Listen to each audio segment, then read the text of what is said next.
Hello and welcome to the Brenton podcast series. I am delighted to be joined by a team of two gentlemen who are looking at tray forming window patching. Obviously, it's something that over the last 18 months has been really important as we've seen growth in the in-home dining experience, freshly produced foods being taken away, and that is showing no signs of slowing down. Gustavo, welcome. Obviously, Heiber+Schröder has had hopefully a fantastic year. Massive developments from your side as you're looking to also expand the business, particularly into the North American market, which we'll come on to in a little bit. But maybe you could start just by giving me an overview as to how you found business at H&S over the last 18 months or so, and tell us about some of the trends that your customers are sharing with you. All right, thanks, Dan. To be honest, the last 18 months have been quite successful for us. I can tell you we come from a constant increase in our machinery sales, of course.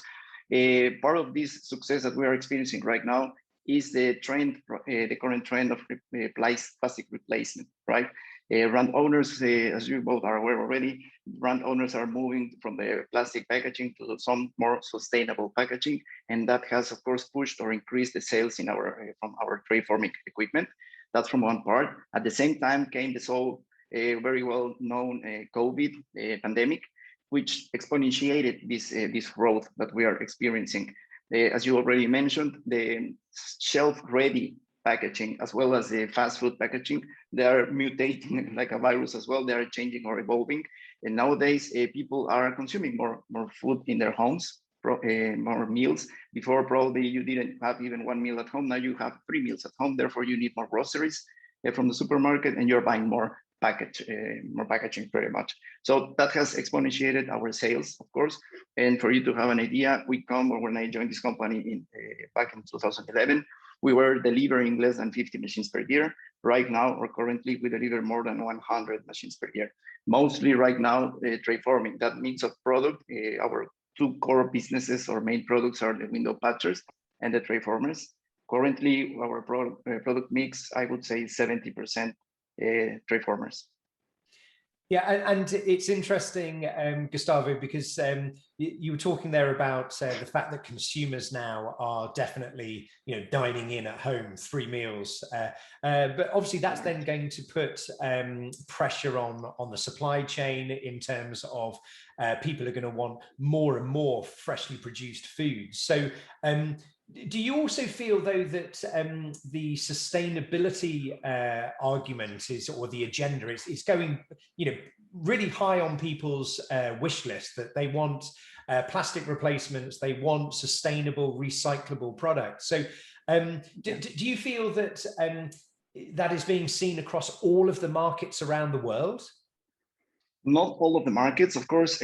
Markets like in the UK, for you guys, you have even taxes now for plastic packaging. In the Europe market or European market, sorry, it's a quite mature market already in this aspect. A lot of the fruits and vegetables, so fresh produce, are being now packed in sustainable packaging, which before was very much only plastic. And there we have seen also a big interest in customers to replace the plastic even in the coatings. Now the inner coatings are mineral barriers, for example, are materials that are biodegradable. So in the European market in general, as a region, I would say yes, it's a very mature market already in this kind of regulations. Now, when you move to other countries or other continents, like in Asia, for example, or the American continent even, you don't see that so much yet. It's moving. It's always like a wave, I would describe. When it comes to these regulations, they start, especially with the environmentally friendly regulations. I have seen that they start in Europe, they are being tested there and then implemented, and then afterwards they permeate to the other markets.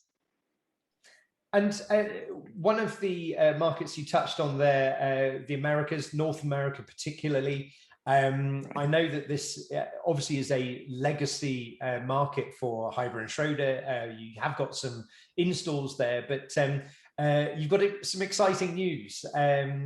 I'm right in saying that you're now aligning with Best Graphics. Gustavo, before we speak to AJ, tell us a little bit about how this relationship was formed with Best Graphics.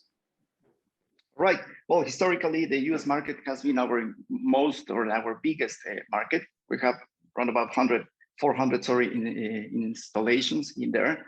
It's also a very big region, as big as Europe, market-wise. And for us, it's very important market, no, as many other markets as well. But the US is very specific because it has very different needs than the rest of the world. So despite of our company in the US, we have a daughter company in there.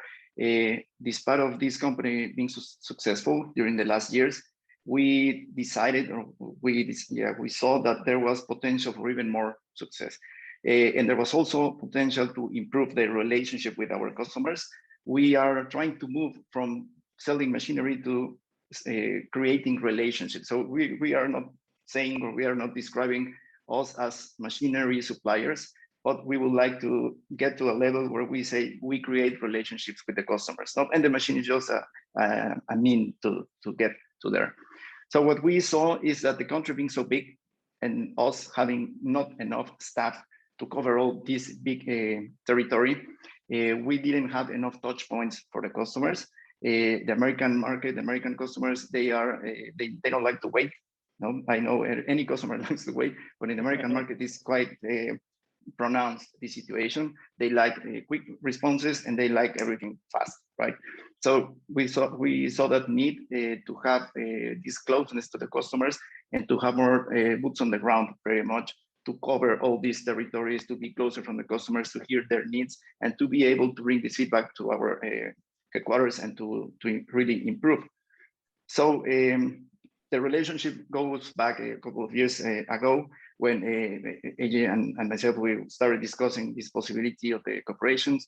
And after that, we were brainstorming about possible even synergies. What could we achieve if we would work together, until we came to this point where we decided to install a Best Graphics group as our, I wouldn't describe it as a representative because it's not enough, but let's say our official agent and partner in the US market. H&S, or Heiber+Schröder, is still in the market. Of course, our interest is to grow the company there, to grow our operations in there, and to be even more present for our customers. So with this venture or cooperation that we have with AJ in this case, what we are trying to do is just to get one more channel to get closer to our customers, right? As I was mentioning, some possible synergies as well, because eventually we are trying to grow also our service part together with AJ, and that's why I describe this as a cooperation to increase, or to improve, our closeness to the customers. Okay, well, let's bring AJ in at this stage. AJ, welcome. For our listeners, an audience who maybe have not heard of Best Graphics, maybe you could give a little overview as to the diverse portfolio that you've got. You've obviously got a long heritage in the graphic arts and packaging industry, but tell us a little bit about Best Graphics. Certainly. Thanks for having me, by the way, Dan. So our organization's been around for about 4 decades. I'm third generation, one of the partners here. We started, conventionally speaking, within just small duplicators, offset presses, moved into bindery. First direct importation was saddle stitchers. But as relationships, which Gustavo mentioned, are so imperative or key for this industry, you continue to listen to customers, what their needs are. The portfolio expands into packaging. So we're up to 20 manufacturers that were either direct importators, as well as then installers and post-sales service and support. Or in the case of Gustavo, aligning our ideals or values of our 7 sales staff members being out in the field to help touch point with clients, hearing their feedback and bringing those opportunities together. So here we are, we're full-fledged into packaging, working again with clients. And one of the missing kind of widgets within our portfolio that Gustavo and Heiber+Schröder can offer is tray forming and, of course, window patching.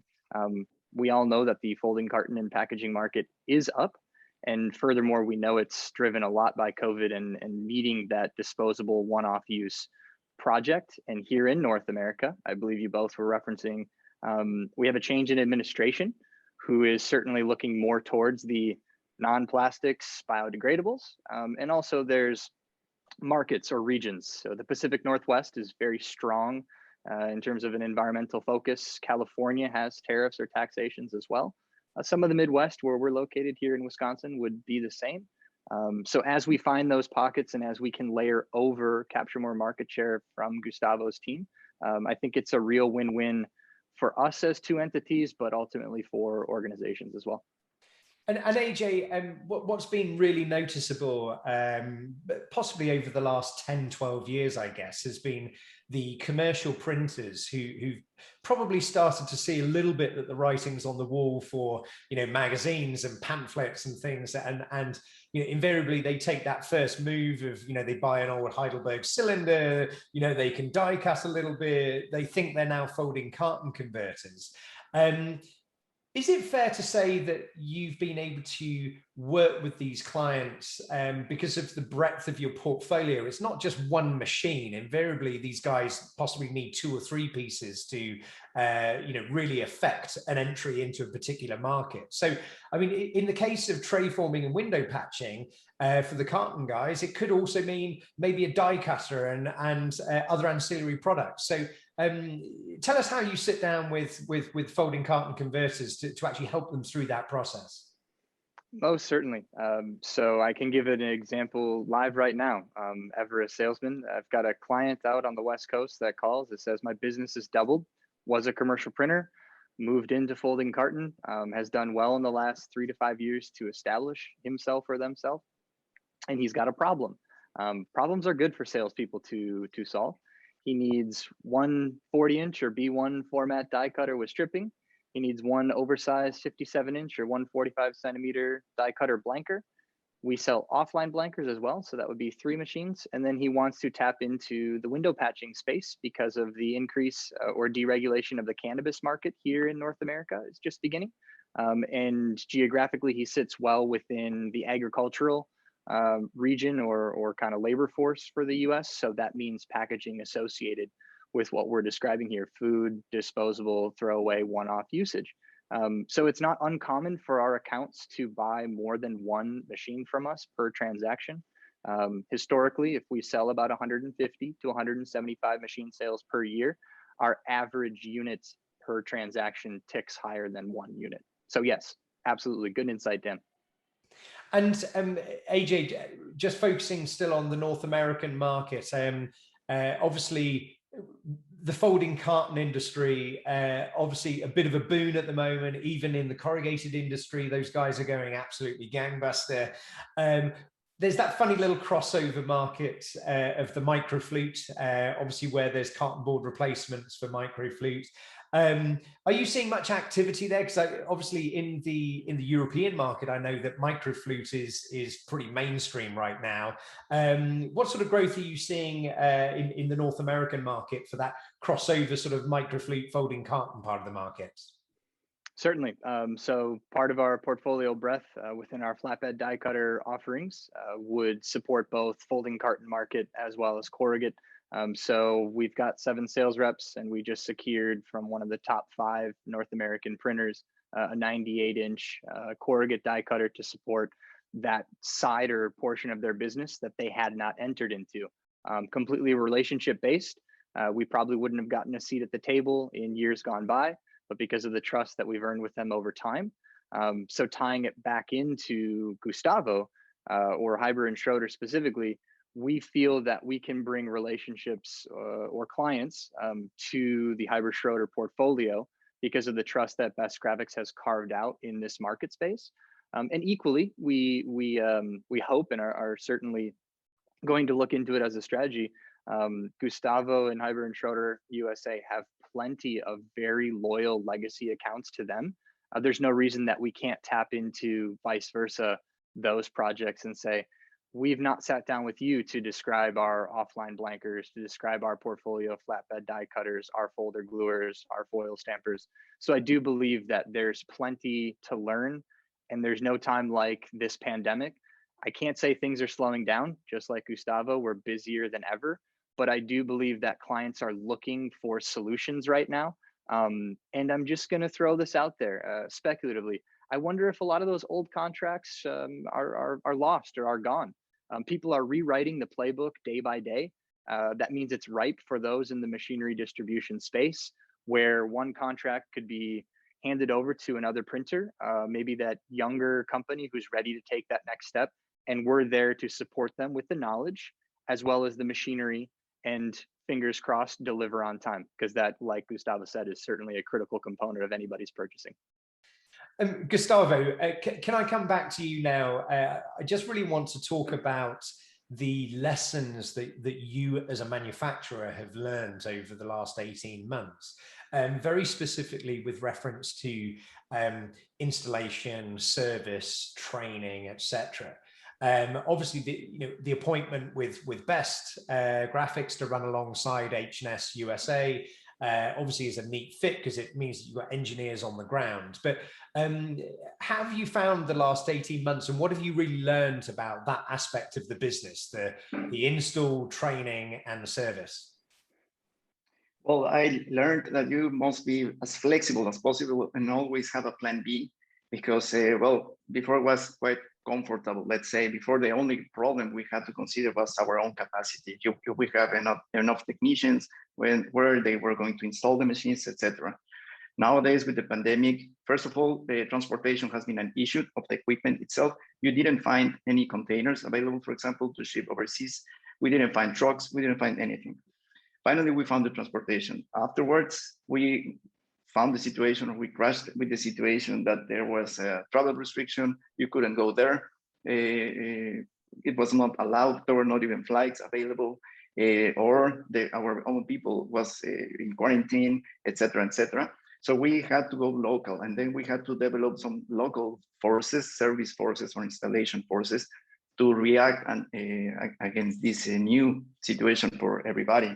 So that meant for us to develop new service engineers locally in different countries or strategically located, for us to be able to cover all this big number of installations. It came one moment where we had a lot of new machines stuck in our factory, and we were not able to deliver, simply because the trucks were not allowed, and it was within Europe, right? We were not allowed to deliver to France, to Italy, to Belgium, even, which is close from our factory. We were not allowed to do that. So, okay, there's nothing you can do anyway. But installation-wise, we learned that you must be as flexible as possible, and not only rely in your own force or capacity, but to have locally additional help. And that's part of these synergies that I was mentioning before with Best Graphics. We need to grow our service, that's clear. Like I told you, we have a lot of machines in there, and we hopefully with this new corporation, we will increase that number drastically. And we need people there, of course. We need staff, we need service, we need know-how as well.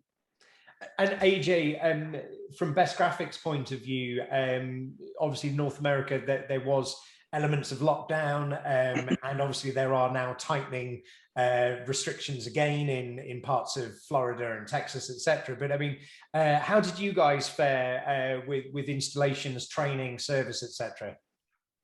Yeah, I think while we're conscientious of the pandemic at a global level, it's been one of the better components to our sales model, or our business in total.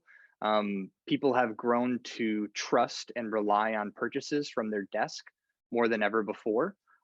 Gustavo, I think you would echo that sentiment. And so our ability here, three-pronged approach. We've got 7 sales staff members. We've got a dedicated service department with technicians, and then a dedicated parts manager and parts department. We've been able to dispatch machines as quickly as we possibly can, have our technicians move freely throughout the United States. An example, we do sell into Canada, so we'll be going up there for an install. The machine is shipping over from Japan as we speak. So that gives that added layer to Gustavo's business model. Yes, Heiber+Schröder USA will always be the driving force, but we're there just like good family or good friends to help out where it's needed. And ultimately, with our business up, we're somewhere around about 33% up year on year. We're constantly investing into our employees or purchasing more machinery so it's shipping from our facilities faster. So we can only hope, fingers crossed, that this long-term partnership allows that growth to continue. Human capital is going to be one of the most important assets for any entity moving forward. And I think that that's known within Europe as well as within North America. Great. Well, gentlemen, thank you very much indeed. It's been fascinating talking to you both. I wish you all the best with the announcements for Best Graphics representing Heiber+Schröder in the US. So, gentlemen, thank you so much indeed, and thanks to you. Best wishes.